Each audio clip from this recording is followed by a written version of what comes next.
Knock, knock. Who's there? Interrupting cow. Interrupting Moo. cow.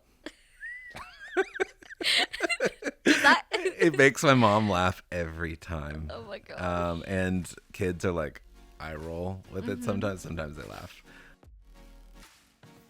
Welcome to Counselor Off the Clock. I'm Lydia Thompson, and I am the host of this podcast and a licensed counselor. In this episode, we are exploring a topic that many of us adults could use more of: playfulness.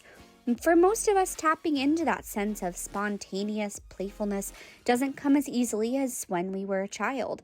Life gets busy, responsibilities pile up, and sometimes we forget how to be present and enjoy moments of silliness. Here's the thing, playfulness is still within us, and being intentional about finding it can be a powerful way to connect, relax, and rediscover joy. To help us explore this idea, I'm thrilled to have a guest with us today, Sheldon Clark, who has some great insights to share. My aim for this podcast is to make mental health conversations more accessible and to keep you company while you grow. If you are loving this podcast, subscribe and give us a rating. I hope you can get comfortable because we are off the clock. Well, welcome to the podcast, Thank you. Sheldon Clark. Thank you, Lydia. Thank you for having me. So what's so funny is, we met in grad school. Yes. Right? Yeah. Nothing special. I was like, do we have any stories together? We don't really have any stories No. together. We just kind of Just like classmates. met. Yeah. And then you reached out to me a couple weeks ago, Yeah. and we grabbed coffee last week, and I was like, we talked for like 2 hours. Yeah. 2 solid hours before I even looked at my phone, and I was like, I Gotta go. have to go. Yeah. And spontaneously, Yeah. I asked you, hey, do you want to be on my podcast? Yeah. Like, we could continue this conversation. Absolutely. Yeah. In a different format. Yeah. And I remember I had a moment of anxiety, of fear. Ooh, that's a little out of my comfort zone. And I said yes anyway. And I'm proud of myself for that. That's something that this is very exciting for me. I love this format. I love podcasts, and I'm excited what we're going to talk about today. Yeah. So Sheldon is also a mental health therapist in the Nashville area, I guess south of Nashville. Yeah, I'm in Brentwood and Franklin at New Moon Rising Wellness. Amazing. Yeah. So before you went to grad school and did all this therapy stuff, you were a musician. Yes. Tell me about music. I have a better question. Okay. Yeah, go for it. How do you feel like your music career has impacted your identity and style as a therapist? It's a great question. So before I never wanted to, or I had never had the thought of being in the counseling field prior to my mid-20s. I had a dream, just was all gung-ho on being a singer-songwriter. I wanted to be Jack Johnson. I wanted to have that career. And I loved music. I was obsessed with music. And it's something that, as many people in Nashville, you can have a healthy or an unhealthy relationship with music sometimes, especially when it becomes part of your career, when it becomes what you're making money off of or not making money off of. So for me, I used to have my identity wrapped up in music, and it's really nice to have it be a part of me instead of my whole. But as far as being a counselor, I use music, when it's appropriate with my clients that love music. I've seen it be such a relationship builder, coping strategy, something that really can be this really powerful thing.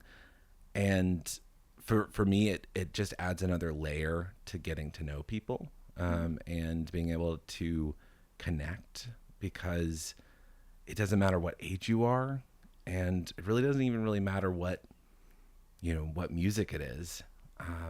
Being able to share a love of music, it's a unifier. It's something that it unites people. So I feel like for me, anytime I get to use it as a counselor, I love that. And that's part of why I stepped away from it as a full career and wanted to learn how to love it as a hobby, as a passion, and as a coping strategy instead of as what I made money off of. Which I know a lot of people, especially here in Nashville, go through because that's this town. And I feel like it's the joke. Your plumber is a guitarist, Right. Everybody has some musical talent. And your counselor is a singer-songwriter. Yeah, exactly. Yeah. So I still do it for the love of it.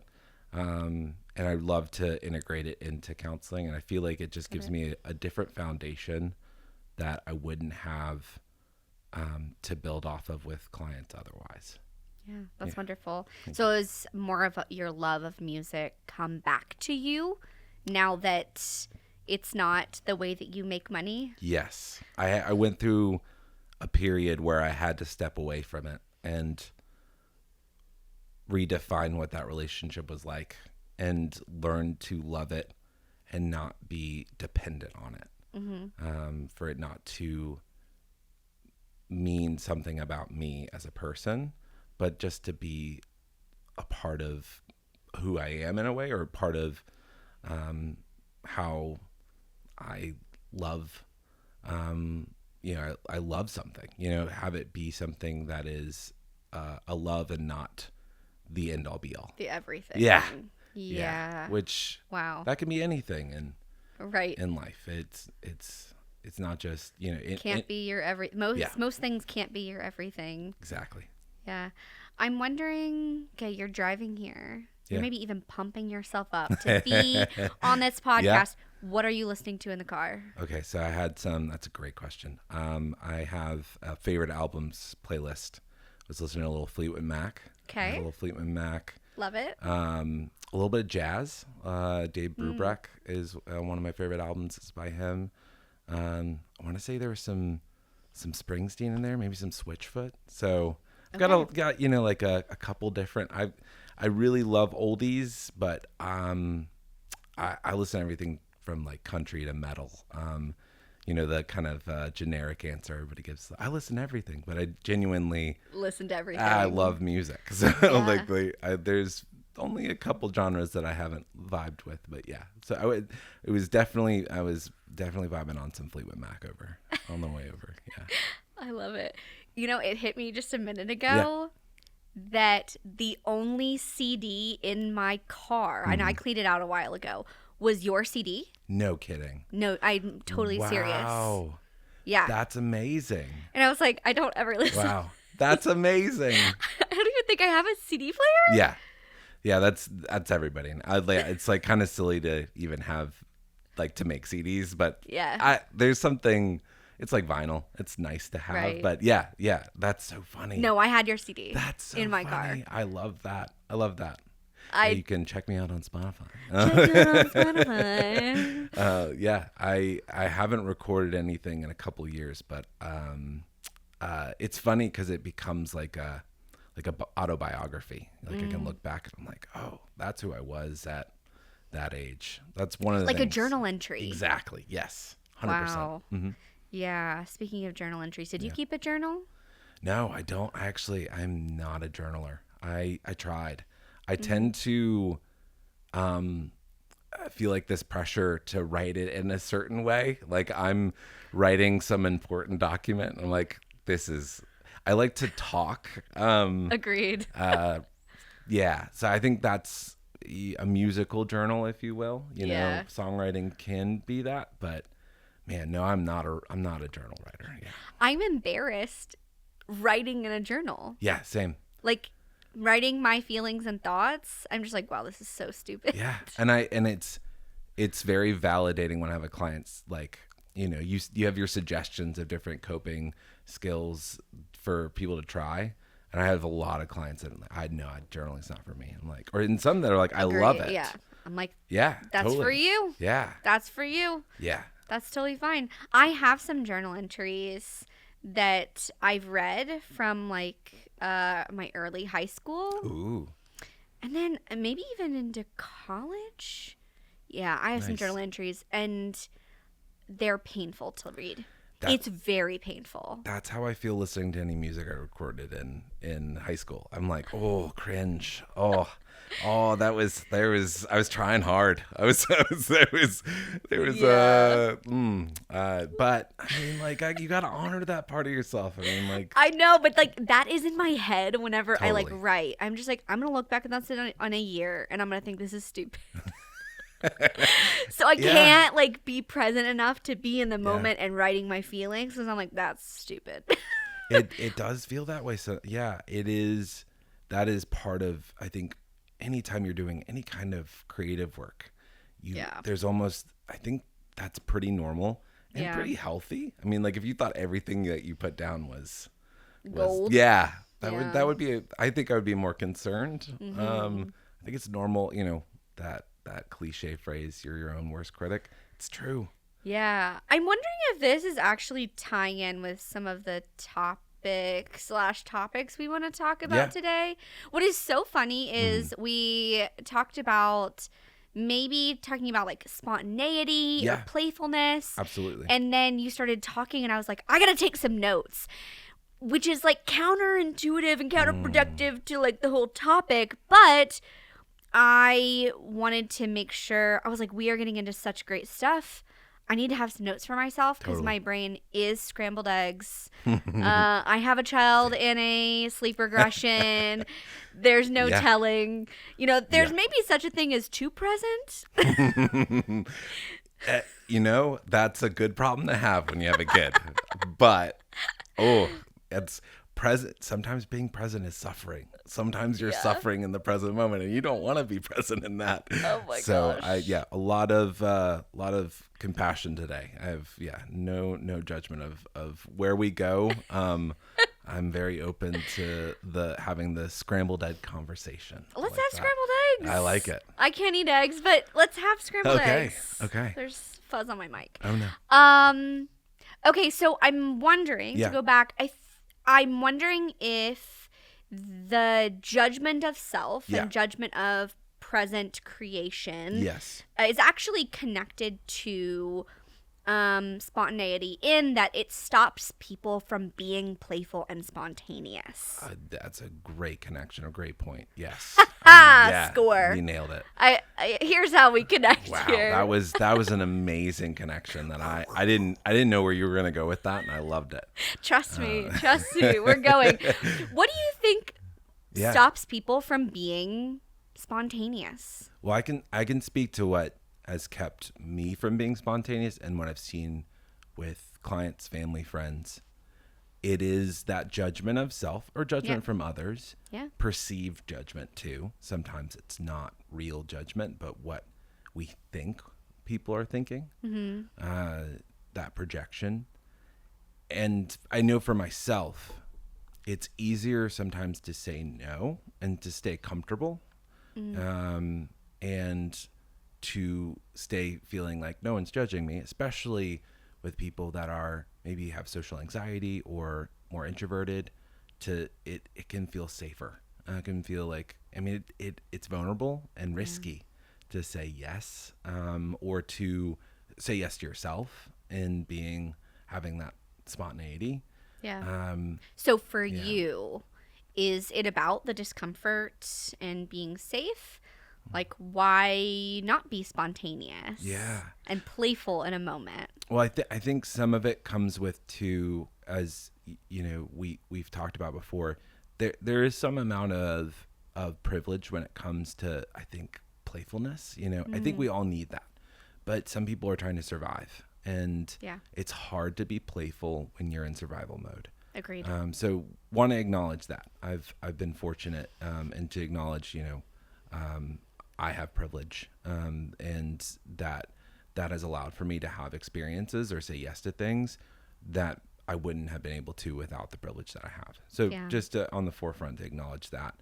But I think for myself, it was a combination of self-judgment, and fear of failure, fear of risk-taking, because that is vulnerable, and that can kind of, it's almost cyclical. That can almost add more of a feeling of judgment of self. It's like the, dancing in front of people. That's one. Ooh, I did not enjoy dancing before. I have to get a lot of credit to my wife, Caitlin. Shout out to Caitlin. Oh man, she has just so much of what I'm talking about here. And I remember getting frustrated when before we got married, when we were just friends. We met in grad school as well. She had told a story about how she used to be very shy and introverted. She moved a lot and had difficulty making friends. And she made a choice one day as a child to go up to someone, I believe, and I'm gonna butcher the story, but I want to see if I can get the details right. Someone that was upset and said, "Hi, I'm Caitlin," and put herself out there. And I remember this. I mean, this was years and years ago. I've made a lot of growth. But I remember thinking in my head, I was so frustrated, like, that can't be a true story. I was like almost like envious of her courage. Yeah. That I told myself, that's made up. There's no way that. And the more that I got to know her and fell in love with her, it became something, oh wow, this is actually her. And I feel like that's part of spontaneity, is learning it from those people that you feel safe with, the people that that you maybe look up to in that way, that do say yes to difficult things or things that you might fail in. So yeah, I think it's part of that. There can be a self-judgment, and it for me, it's been a building of confidence and self-esteem that has allowed for me to have more spontaneity. Yeah. And yeah. Tell me about a time that that judgment stopped you from being spontaneous and playful. Oh man. Well, I'll use a recent one, and this is a little bit stereotypical of, I guess, of myself, or like of men my age. My in-laws, my father-in-law, and my brother-in-laws had asked me, multiple times to go golfing. And I said no, because I was afraid of being judged, because I had never done it before. Yeah. Or you kind of knew you were going to be bad. Yeah. Yes. Yeah. You are bad when you start something new. Yeah. Generally speaking, unless you're like a savant, like, or genius, or just naturally talented in something, which I think I had told myself. I was about to say, I'm not that. I told myself I'm not gifted at things, which isn't true. And just, that's part of this too, is learning how to hear your inner critic and being able to acknowledge, I hear you, but that's not true.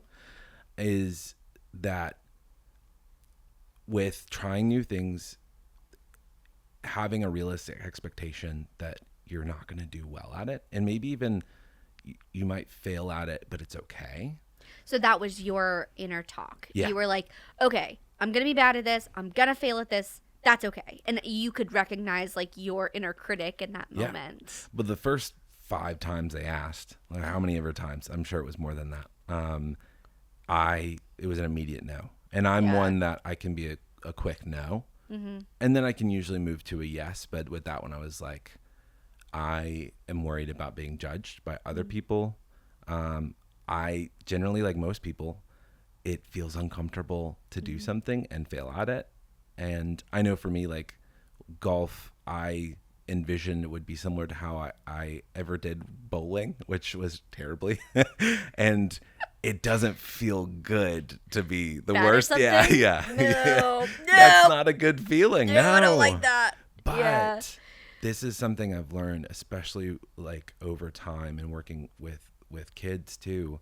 Yeah. You have to fail to build confidence. Yeah. You have to fail to be able to fail not comfortably, but be able to fail and it be okay. It's not the end of the world. Yeah. Or to even kind of put aside that word failure, to not do well at something right away. Yeah. To learn is to, that is growth. That is confidence building. And that's something that I've noticed so much with saying yes to these moments. And so it was a 4th of July weekend. Oh my gosh. Caitlin's dad and one of their family friends had asked, or one of our family friends, I should say, had asked to go golfing. And, one thing that we talked about is, before we got started is, making sure to also know the difference between spontaneity and impulsivity. I have ADHD. Tell me about the difference between impulsivity and spontaneity. Yeah. So for me, this is my experience of those two things, is impulsivity is without thought. It's doing an action without thinking it through. Spontaneity can have a pause. And I think people confuse spontaneity and impulsivity.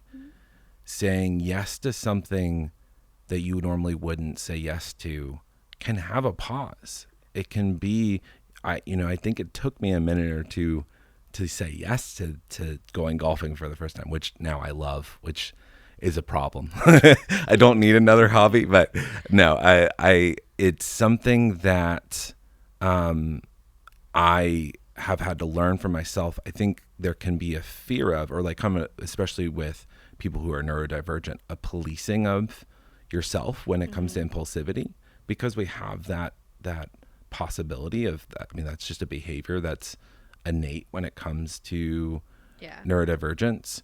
For a lot of people, I shouldn't say everyone, but that is a trait. You know that impulsivity is one of the things that is present in your own ADHD. Correct. And so knowing, am I being impulsive or am I being spontaneous right now? Yeah. And the problem with that is that the feeling after saying or doing that impulsive action or statement versus a spontaneous action statement is that the feeling after can feel the same. Like that, depending, for me, it can feel sometimes like shame or guilt or embarrassment. It's uncomfortable. Yeah. But with that, knowing that there is a difference and being able to pay attention, it's getting to know yourself, being able to know what does an impulsive action statement look like versus something that's spontaneous. I think, and it's also okay to say yes to something. I say it as saying yes because I feel like that usually for me is spontaneity. Spontaneity a lot of times is saying yes to an opportunity that's presented. Mm-hmm. And I find that impulse is rooted in a desire versus a value. That's a great way to put it. Yeah. And so Agreed. part of this is knowing yourself and knowing your values. Yeah, defining your values. And when opportunities are presented, saying yes because it aligns with you as a person. Yeah. And not, this is just a desire I have in this moment. Okay, I'm going to jump at it because this is just what I want right now. Yeah. Absolutely. Yeah, that's a great distinction, desire versus value. And part of that is defining your own values. Yeah. It's something that I feel like sometimes people struggle with. I mean, people, everyone, I think. I should say, yeah. I thank you for calling that out for myself too. I've been on a journey for defining those values and strengths. So yes, absolutely. Everyone has that experience. Yeah. So I think tying this also to playfulness. Yeah. I remember sitting in our play therapy class and there's toys on the ground, and I'm a grown-ass adult. Yes. And our professor instructs us about playing. Yeah. And it was terrifying to me to play. Same. Wild. Yeah. Wild that I've lost somewhere. Something that was so innate to me as a child. Yeah. No one had to teach me how to play. Exactly. Yeah. And somehow along the line, I lost the ability to play. Yeah. And it's very evident even with my child. Yeah. Relearning how to play with her. Yeah. Yeah. We're sitting with like these barn animals. I'm like, oh my God. No. Yeah. Oink. Yeah. Giving yourself over to the moment of play. Yeah. And maybe that's where people find their play again. Yeah. And yeah, so it's uncomfortable to play. Yes. Tell me about the moments in your life that you find play. Oh, that's great. And then this is something I still struggle with, even as so. This is why we usually talk about these things. Yeah. I find with almost every one of my guests, it's Yeah. like, I want to talk about this because this is something I've had to work through. I'm passionate Absolutely. about it because it's been hard. Yes. And Yeah. it's something I've had to actively work on. Yes. Nobody comes on here and says, hey, this is so easy for me. Let me teach you how to do this. Yeah. It's Yeah. like, this is a struggle. So welcome to the struggle. Yeah, exactly. Yeah. Embrace it. Yeah, I love that. Yeah. So with playfulness, learning how to play again, because you're right. It's an innate thing. It's why, I was drawn to doing play therapy with children. It is their language. Mm-hmm. It's how they learn. It's how they communicate with each other, with them, their inner world, is play. Mm-hmm. And it's something that, I'm not going to get in the weeds with this, but along the way, we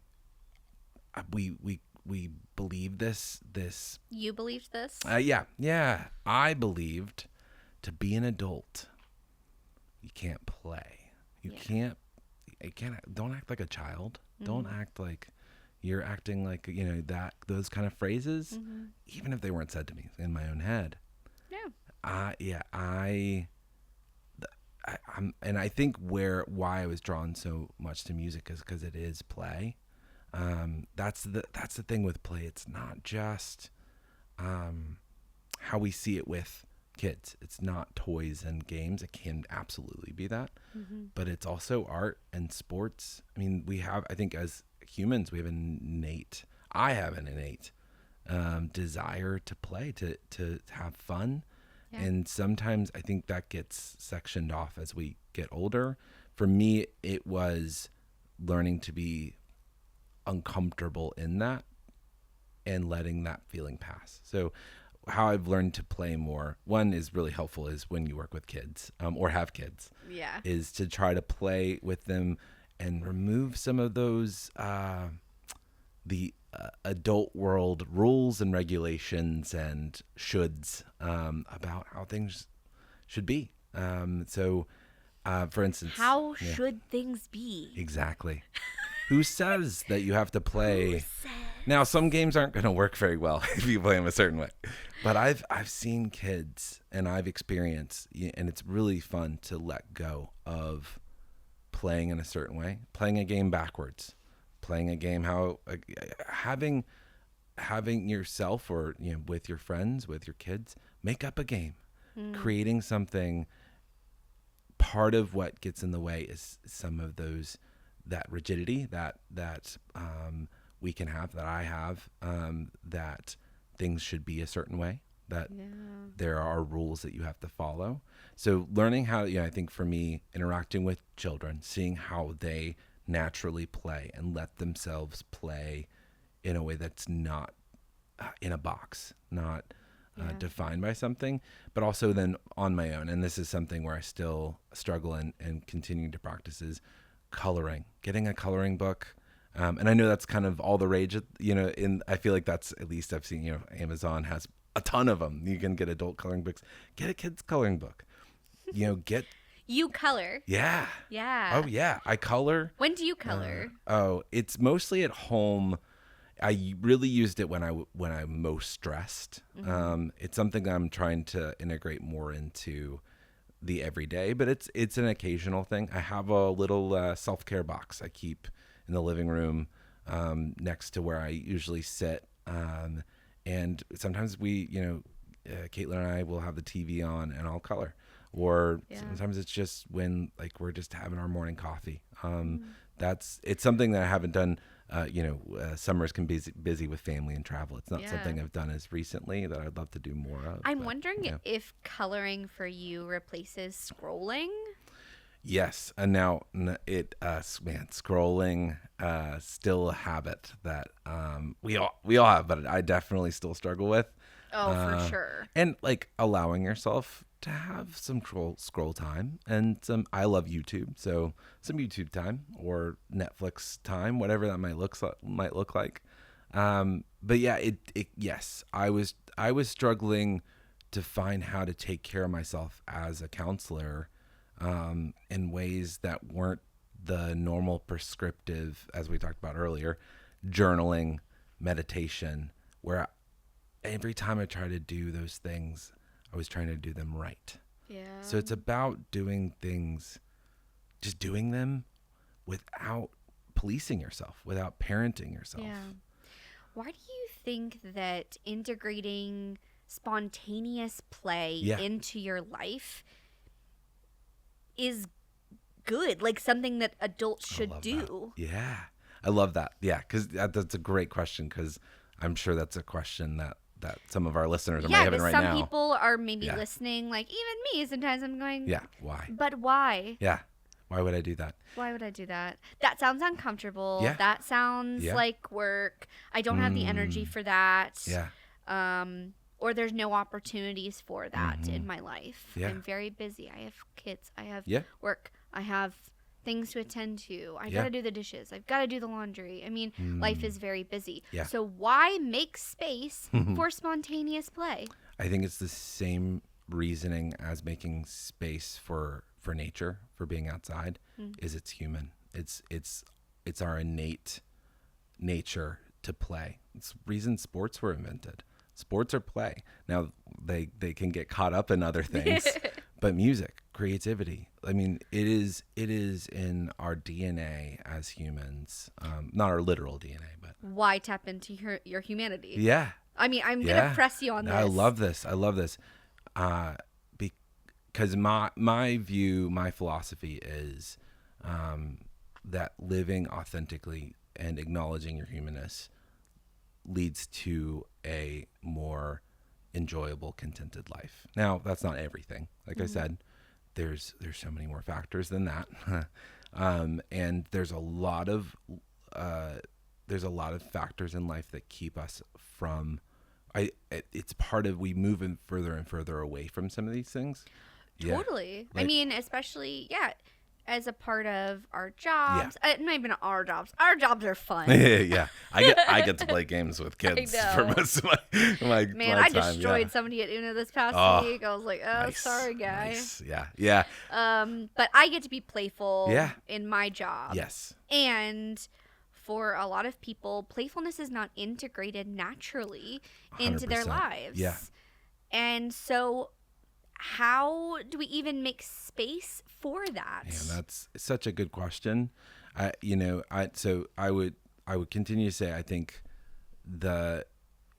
we all need things that take care of ourselves, and that looks different. I know the buzzword of self-care, but it is something that it is important. We are not meant to. This is my personal philosophy. Yeah. Is I don't think we're meant to only work. Or only, I think having a feeling of purpose is important. Your own purpose, what you do. It's important to be able to survive, make money, to be able to feed yourself. All those things are taking care of yourself.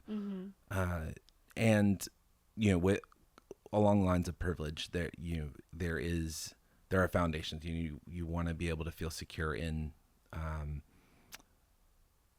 having housing, having food, being able to survive. So again, to acknowledge this isn't for everyone, but I do think that in being able to tap into that innate self can bring more joy to life. And, life's not all about being happy. I think we can focus on that. We have to have all of the moments. That's a whole different topic. Yeah, we won't get on that. But play brings that in.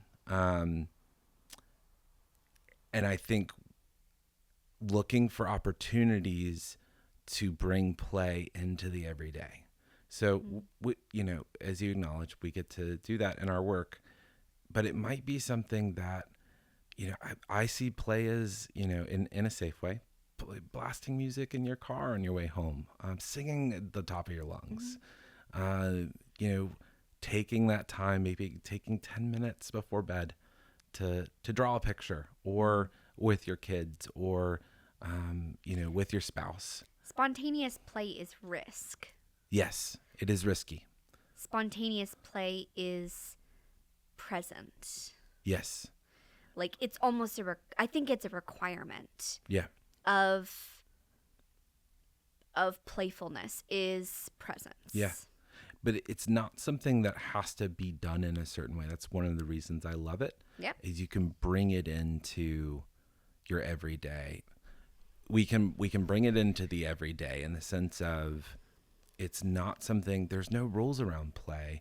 It's something for someone like for myself, being a neurodivergent, having ADHD, I've learned coping skills, again, thanks to my own wonderful therapists that I've had over the years, and my wife, using, for me, I'm going to speak with continue using the language of music. Put on music while you're doing dishes, dancing in the kitchen. A lot of times you can kind of pull in music into everything. That's sometimes we can really put it in the background, but really it's embracing fun, and not putting boundaries around fun. And it could be with your friends. You can have a game night. Now you're speaking my language. I think I just got a lot of people on board with that one there. I think that's one of the ways that I've integrated fun the most into my life. Less so now that I have a child, but is playing games. Yes. And especially the types of games we play, yes. It's allowing myself to be competitive. Yeah. And to talk smack. Yeah.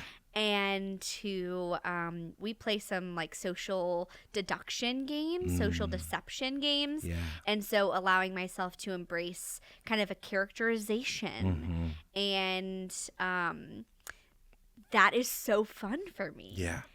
And I think even within this is finding the thing you nerd out on. Yes. Yes. Yes. Embracing that weirdness. And people might already have that defined. It could, and to use golf as one, it is something that it's being present in how you do things, and noticing if are you putting boundaries on, labels on, judging yourself in your play. A lot of this is practice, and it's something that I've had to continue. It is a bit of practicing mindfulness and present moment.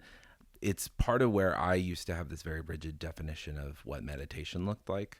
Yeah. And meditation it's the same thing. You can bring it into the every moment.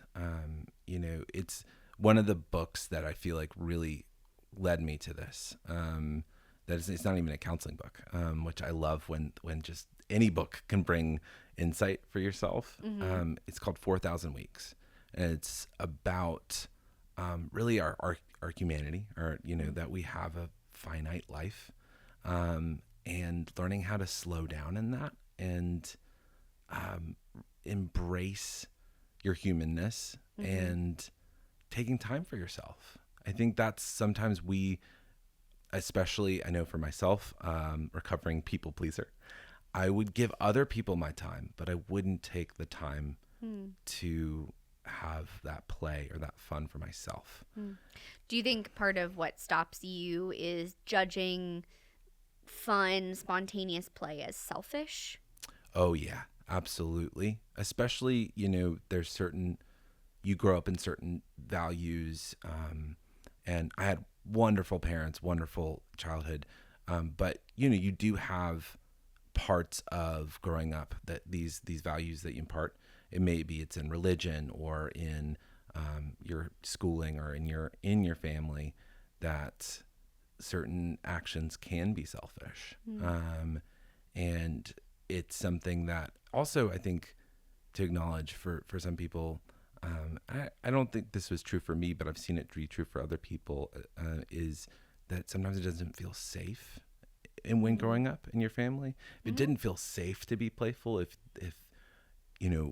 family game night would erupt into a fight, then play feels unsafe. Yeah. So there's this aspect of feeling like it's selfish. For myself, absolutely. I definitely have had to learn how to be self-preserving to be able to be a helper. I think that's that put your mask on first kind of mentality before helping your little one, whatever the flight instructions are. That I've had to learn that certain things like play, like fun, like taking time for yourself is not selfish. That it benefits not only you, but benefits your family, it benefits your friends.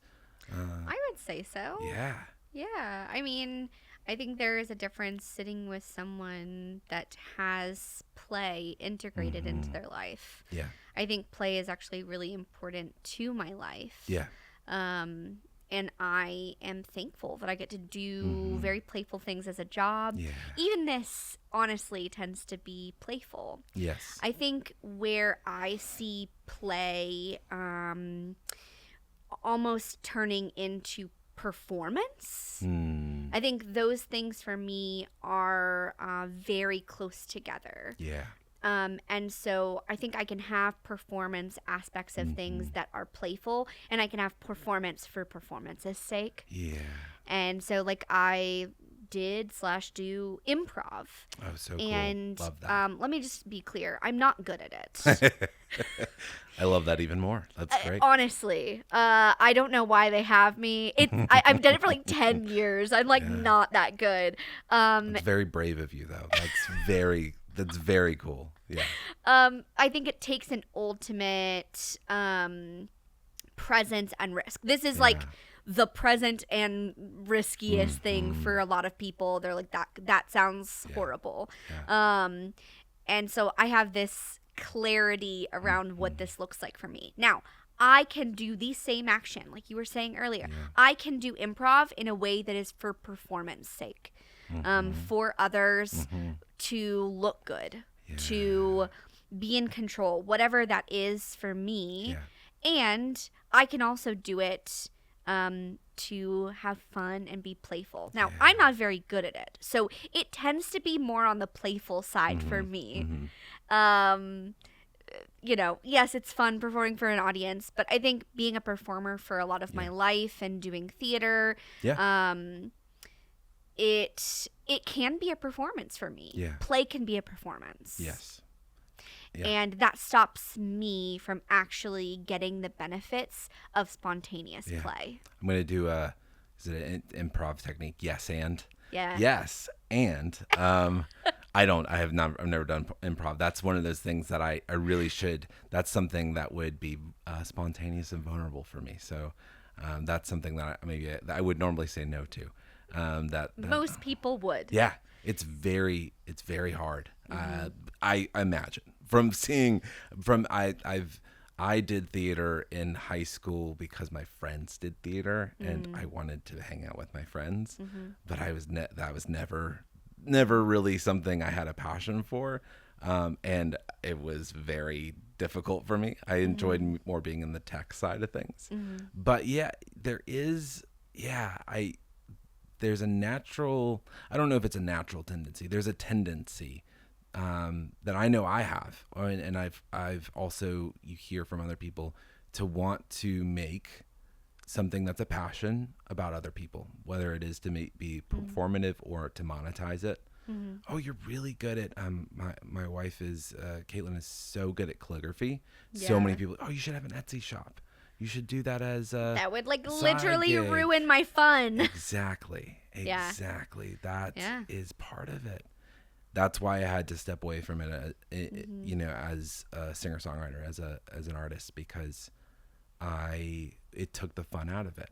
And I saw something that brought me immense joy, and really helped me to survive really difficult moments as a teenager, go from something that I loved to something that I despised, that I hated to go in and do. And that is that I almost envisioned it. The way I described it to people was, it was like breaking up with someone, and just came back around to, rebuilding it as a friendship, taking something and there is that tendency, with any kind of play, to make it about other people, or to make it about other people. For the play to have a purpose. Yes. For it to versus be important. That the play is for playing's sake. Yes. Yeah. So Eve Rodsky, who writes Fair Play, but she also wrote a book called Unicorn Space. Okay. Talks about having spaces in your life that are for nothing to do with work, nothing to do with money, nothing to do with any role, like being a mom, being a wife, having spaces in your life that are unicorn spaces. Oh, I love that. And I'm convicted saying this because I'm like, oh my gosh, the unicorn spaces I don't have in my life. But I think this is how we find our spaces for play. Yes. Is the spaces that aren't for my Etsy shop. Yes. That aren't for my job. Yeah. Now, can they include things from your job? Like, we made TikToks this week, and it was hilarious and fun and playful. Yeah. At least for me, it was not for my... Yeah. It was not for my clinicians. Honestly, they looked like they were being taken hostage. That's amazing. But I'm like, okay, even making TikToks and stuff can be fun and playful and a part of our job and promotion and marketing, blah, blah, blah. Yeah. But what are the spaces that are not for that? Yeah. Coloring? It's not for anything other than play's sake. Yeah. Resisting the urge to seek that validation. I think that's part of it too, is we do want external validation. Sometimes, especially, I know for myself, I craved external validation, and I still do in some areas when it comes to feeling like what I'm doing is important. And that's part of the confidence building process, is being able to validate yourself, to be able to have your own validation of, like, I like that. Yeah. No one else has to like it. You know, and that's something that I often love working with clients that are open to trying songwriting, because like improv. Whoa, yeah. Definitely like you saying that, I'm like, no. Yeah. Absolutely not. I would never. I could never. Yeah. That's what can be so therapeutic about it, is because bringing that into counseling, it's a non-judgmental space. Yeah.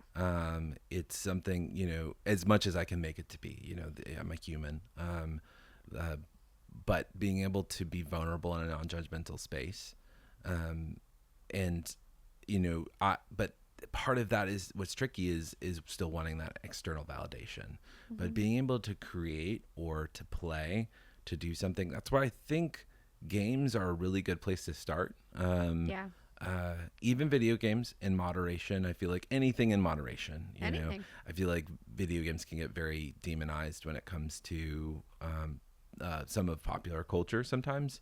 But video games can be a place to play. Exactly. Yeah. It's where we make it, again, about external validation or for other people's purpose. As adults, there are shoulds and expectations around what playfulness looks like and what is appropriate for playfulness. Yeah. You can play in a sports game. Yeah. You can play doing, a board game night. But as far as being playful and silly, I like the word silly. I like silly. That's good. I like silly. That's a good word. that that's childish. Yeah. Yeah. And letting go of some of those expectations of what if it is childish? Yeah. What if it's childish? Yeah. And I can let go and be present and be free. And then even when I'm by myself reflecting on those moments of playfulness, because I've been there, right? That I'm like, I've got the judgment that lives in here that says, oh, you were too playful. You were too silly. Nobody's going to take you seriously. Too much. Yeah. And so I think it brings it back to that risk. Yeah. That it is risky being an adult who engages in spontaneous playfulness. Yeah. Not scheduled playfulness, but spontaneous, looking for opportunities to be silly, to be fun. Yes. To, have that playfulness integrated into your life. Yes. How would someone know that they might need more playfulness in their life? What do you think? I know for myself, the symptoms of taking myself too seriously. Let's go with that. Trying to be something that I'm not. And we all have masks. I'll say that. It's okay to when you don't feel safe to be that silly self. That's fair. But I know from the symptoms of that for myself were anxiety, which is always background noise for me, but increased anxiety, self-judgment, stress, rigidity, irritability, especially having unrealistic expectations of myself and others, not being able to relax, when I'd have free time, I would fill it up with things to do. And there's always going to be another thing on the to-do list. That's one of the things, and I really learned in that book, 4,000 Weeks, is the to-do list is never ending. So sometimes it can feel really easy when you have that free 10 minutes for some people, free 30 minutes, half an hour, the hour to fill that up with something. Oh, I need to get my oil changed, or I gotta do the dishes. I gotta do something boring. Instead of being like, I have 10 minutes. This is an opportunity for me to dance around. Put on some music. Dance around. I love theater, and so part of if you're gonna peek into my spontaneous playfulness, is turning on musical theater songs, and I play all the characters. I do all the voices, and I am fully engaged in that. Now, sometimes that's just like in my car, and that's all the space I have to be alone with myself and be playful with myself. And I feel boring when I don't have those moments. I feel like I'm on autopilot. And I feel not locked into the present when I don't have those moments where I'm being silly with my coworkers, right? And I think I'm vibing with anxiety makes my world smaller and smaller and smaller. That it feels like a huge risk to be playful. And spontaneously playful. And I would say, another kind of telltale sign, at least for me, is when going on a vacation or having time off feels like, I need more of that, like that deep breath in. I think that for me, definitely when I I still get sad when a vacation ends or a family trip, but like when I let go and be silly and be myself, oftentimes I find people enjoy me more. Like they find me more fun. Like they want to be around me more when I am my silly self. And obviously with this format and this setting, I'm not as silly. You're like, this guy's silly. I can be silly, but it's there's the time and place, and it's something that when you have that, just wish I could have more of that. That's when it's that I noticed that I was working too much, not by anybody else's standard, by my own standards and survival. I have to do what I have to do, but putting too much pressure on yourself for me, putting too much pressure on myself to be all things to all people, my clients, my wife, my parents, and wasn't giving anything to myself. So that, there is this sense of that feeling coming back to, that feeling of selfishness with taking that time for yourself. Yeah. But that's where spontaneity, I think, is part of this, is that sometimes it can't be planned. Sometimes if you have to plan it, that's a great way to start. But like you have, maybe something's canceled. Someone, a friend cancels on going out to dinner, or you find yourself with that 30 minutes. I know for me, that's with having ADHD. It's like, oh, what do I do? And so for me, one of the things that's been super helpful, and I can't remember who to attribute this to. I want to say it was a combination again of probably my therapist and my wife, but is having those things be accessible.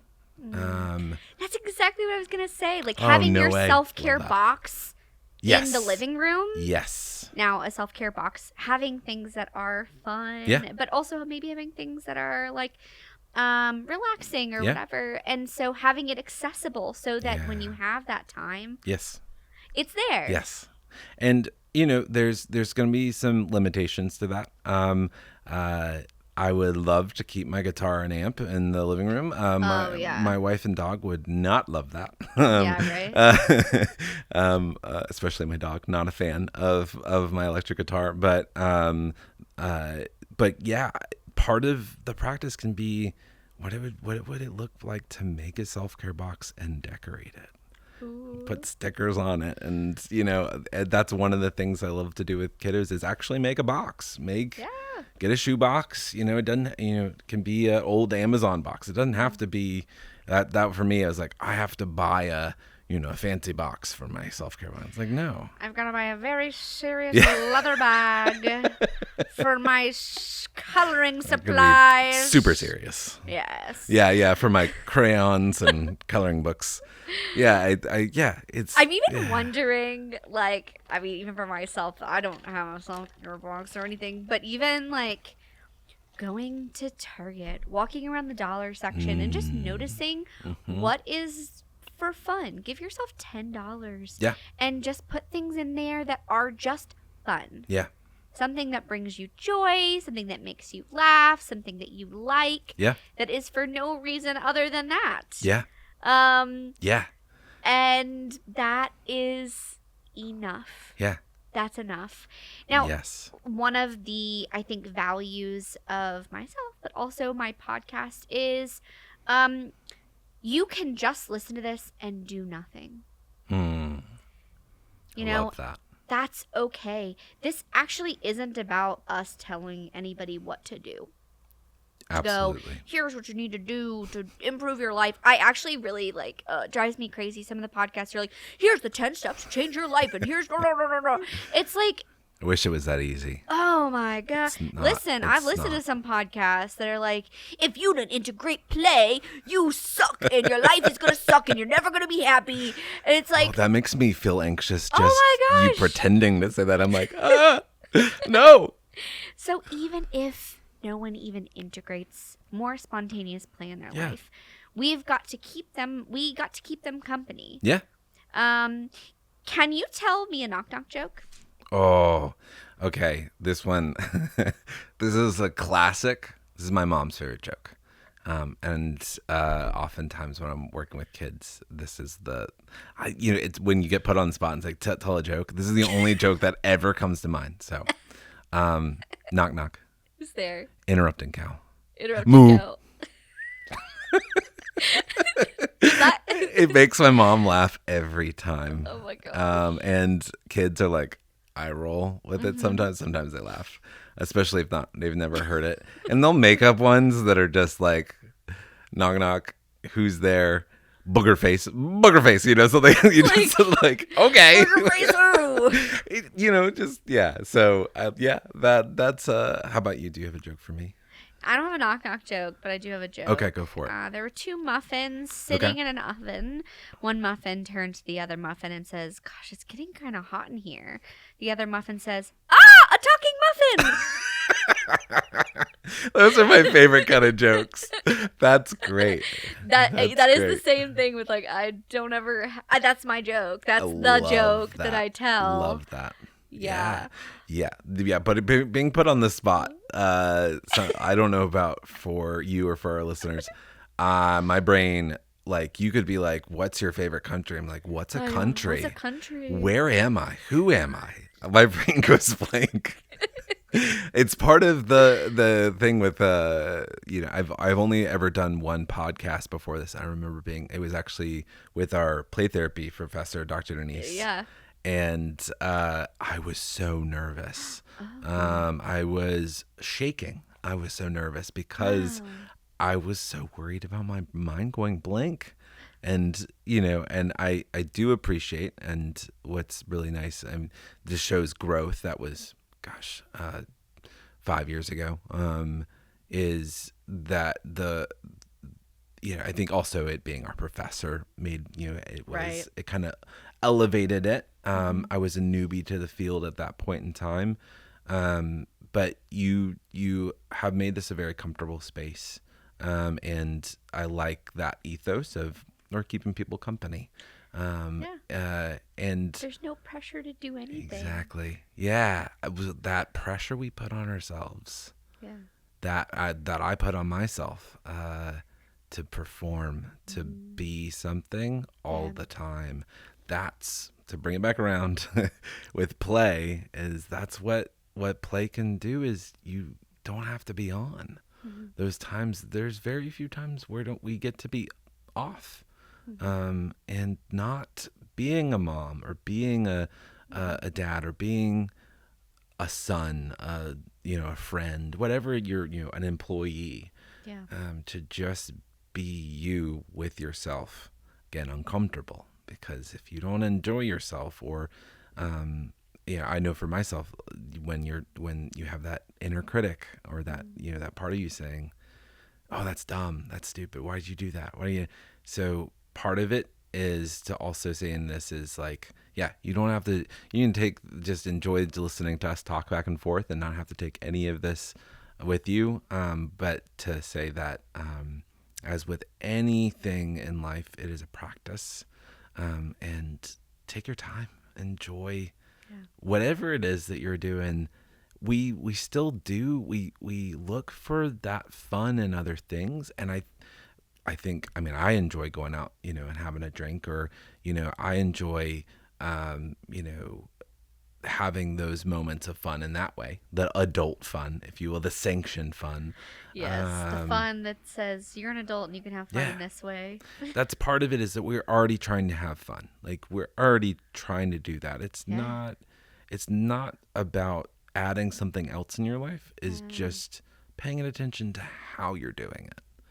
Which, again, is hard and difficult, and I have not figured it out quite even myself. So, yeah. Well, I think this is the difference between this podcast and a TED Talk. We're not given the 10 steps on how to find, again, like, this is not what this is. No. And I think it's very important to living a happy life, and it's a struggle. Yeah. It's a struggle to integrate spontaneous play. Yeah. So I hope that even for this hour, you, but also our audience, could be present in whatever they're doing. Yeah. Now, I hope that we can integrate a bit of play and learning. Yeah. Because sometimes that can happen together. Yeah. But even, I guess I just encourage everyone today to take some time by yourself and do something weird. Yeah. Do something weird. Yeah. Yeah. Yeah, dude. Say. Your face says. I don't know. I was trying to think of like what I would do that would be very strange. I'm a pretty weird dude anyways, but just be Be weird. Be a little Be silly. weird. Yeah. Get weird. Let someone judge you. That's okay. It's all good. Yeah, No. you say that, and I'm like, oh yeah, let somebody judge me. No. But I they felt the shouldn't, but they anxiety. I shouldn't. said that. But I said it. Yeah, don't judge please me, don't. please. Please don't judge me. Just don't even look at me. Yeah. I hope that maybe we got some laughs out, for people. Even if you just laugh really loud, sing that song in your car. For me, it was Dreams. Find your favorite song. I know there's a ton. There's so many great songs out there. Find what you want to sing along to. Musical theater. Totally. I know Hamilton's my wife's favorite. Hamilton's so good. Just let go and go for it. Yeah. Okay, so Yeah. if we really have just kept somebody company and they have zoned out Yep. through this whole thing, Love it. okay, and they're checking in at the very end, Yeah. what would you want somebody to take away from today? It's okay to be you, and take time for yourself. I know that's a little simple, but it's. I hear you judging. I'm judging Judging myself. it. Good, Yeah, I yeah, know. good, yeah. Thank you for calling out. Yeah, you are worth being with is one of the things that I was taught by one of my past therapists, and acknowledging the good in yourself. Take 5 minutes to have fun. 5 minutes to have fun. It's not going to fix your life. It's not going to change the world, but it'll be fun. But it'll be fun. 5 minutes of fun. Life Take should be 5 fun, minutes for fun. I believe. Yeah. Yeah. Yeah. I think what I'm taking away from this is that there are opportunities for fun in boring everyday life. Yes. And you have to be present to see them. Yeah. And it takes a risk to take those opportunities for playfulness. Yes. Spontaneous playfulness. Yeah. Yeah. Yeah. I really appreciate you being here Thank you. saying yes. Yeah. Oh, I thank you for asking the question. It's an honor to do this, and I've loved every minute of it. I hopefully we can continue the conversation another time. I've loved talking with you today. That's great. So Where fun. can the people find you? Yeah, so I'm not a big social media person. So the best way to find me is SheldonClarkCounseling.com. And I practice at New Moon Rising Wellness. Right now, I see kids, teens, young adults, and you can listen to my music if you want to. Sheldon Clark on anywhere you can get music. I still have it out there in the world, as well as I had a little bit of fun with post pandemic. Or really kind of mid pandemic. I made an album under a different name called Iris and the Underdogs. My dog's name is Iris, and so I just made an album for fun that was not attached to my name. So you can listen to my newest music. It's a couple years old at this point, but there. So check me out. Yeah, SheldonClarkCounseling.com and Sheldon Clark on your musical platforms. That's amazing. Yeah. I really do appreciate you being here. Thank you for having me. Now, I forgot to say this on our last episode. So we've changed the format and we are not releasing episodes every week because I am a one-woman show over here. And every week was, I think, taking some of the fun out of the podcast. And so we're releasing every other week. Love that. And so our next episode that's going to be released will be out in 2 weeks. Love that. Exciting. Yeah. I'm so happy to be back and doing this. Yeah. You can find us on Instagram, TikTok, YouTube, Counselor Off the Clock. I hope you got comfortable because we are off the clock.